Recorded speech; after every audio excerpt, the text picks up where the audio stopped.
Okay, next question. Picture shows a great white shark, right, living in the ocean. Now, this is an adaptation question. Now, every time, they usually give you an animal. Now, again, like I've said before, you do not have to know the animal, but what you can know, what you can do is to look at the animal, analyze it, observe it well, and then answer the question according to what you think how you can apply what you already know about adaptation to the question.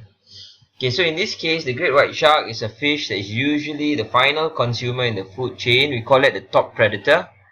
All right, and the shark has a dark colored back and a white belly. So we have a darker top part and a lighter bottom part. Now state why these characteristics are beneficial to the shark in its habitat. Now we know that the habitat of the shark is the ocean. Okay, I'm gonna use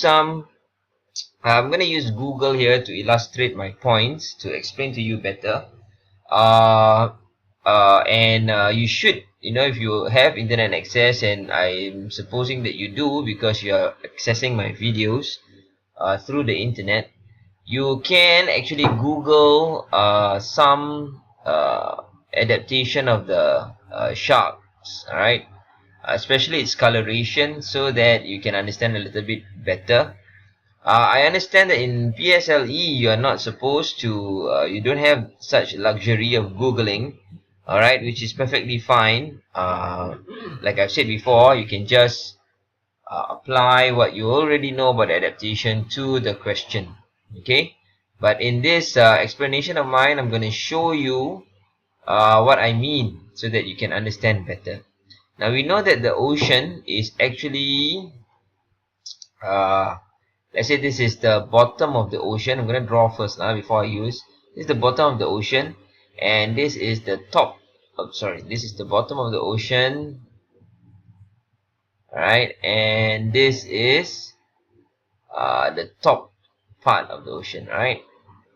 Okay, I think I got it the other way around. Okay, so this is the bottom part of the ocean, and this is the top part. We know that water is colorless, all right, and but we know that the darker as we go in to the water, it becomes darker and darker, and this is because light cannot penetrate through water as easy as we think it is. Normally water looks very clear in a glass because it's only a little amount, but note that when it comes to oceans, it is really very thick, okay, very deep in, and not all light can penetrate through the water. That's why there are different shades of blue in the clear ocean. Okay, so the top part here is really very clear. You can see what's on top, but at the bottom it's quite dark because the light cannot penetrate through all the way down to the bottom.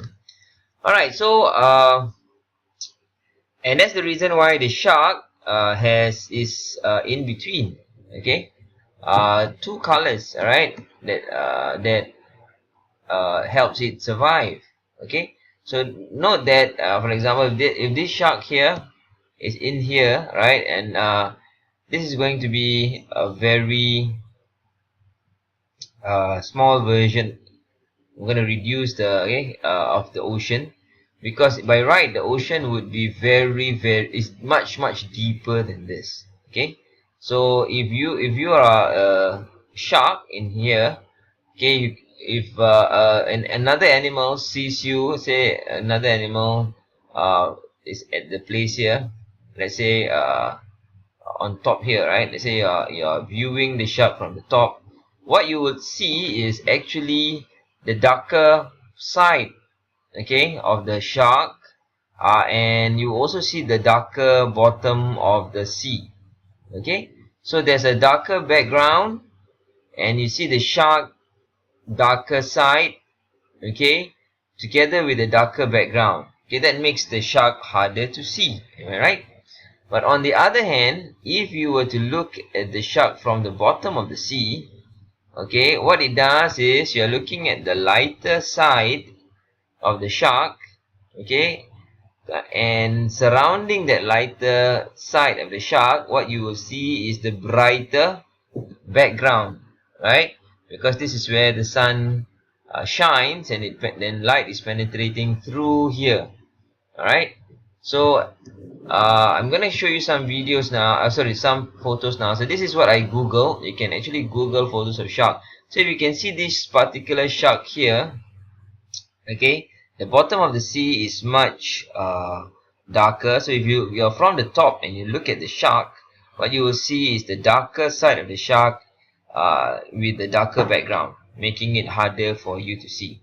Alright, but if you're looking from the bottom, alright, part, alright, what you will see is the lighter side of the shark, and this is where the lighter side of the sea is.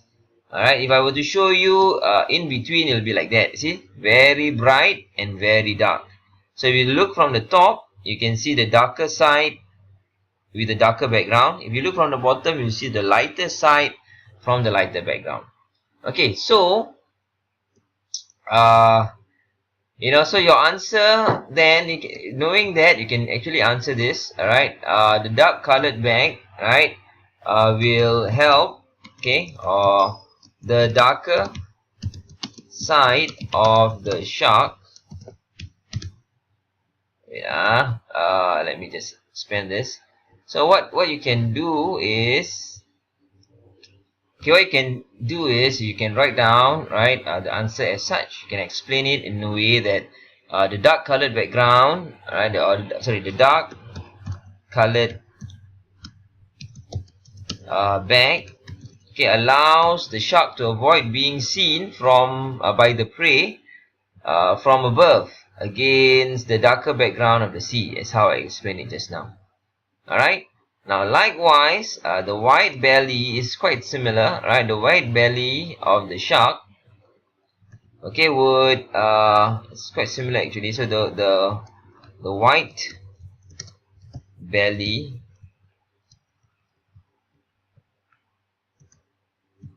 okay, allows the shark to avoid being seen by the prey from below, right? When observed against the brighter background of the sea. Okay, so these are the two answers. You can just apply what you know about the shark to what you already know about adaptation. Okay, alright, I hope you understand that. Now let's move on. The shark, like most fish, is highly adapted for movement in water. Explain how the shark's body shape helps it to move quickly in water. Now look at the shape of the shark. We know that we've learned this in class. We know that the fin is actually to move the shark, is to actually propel the shark or to push the shark forward. We know these two fins is actually just as to stabilize the shark and allows it to maneuver. Alright, but look at the shape of the shark, right? The shape of the shark is tapered, right? And then tapered again, right? Can you see that? So what happens if the shark is actually flowing through water, it will go like that. Water will go through like that, alright? And then it will go here, and then it will pass through. You see that? Okay, remember that the fin here is actually just will move side by side to push the shark, right, forward. But the rest of the shark will actually be going through the water, right? It will like be slicing through the water, alright, and moving like that. Okay, so what we call this is actually a streamlined body. We've covered that, right? So explain how the shark's body shape helps it to move quickly in water. The shark,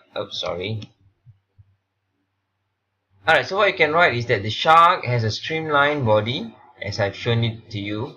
And that body shape helps it to reduce the water resistance so that it can move quickly in the water. Okay? Alright, so that's how I would answer these questions. So if I hope you understand. If you don't, do go to that website again and explain to me why, or if you disagree with my questions, you can my answers, you can highlight it to me through that too. Okay, with that, thank you very much.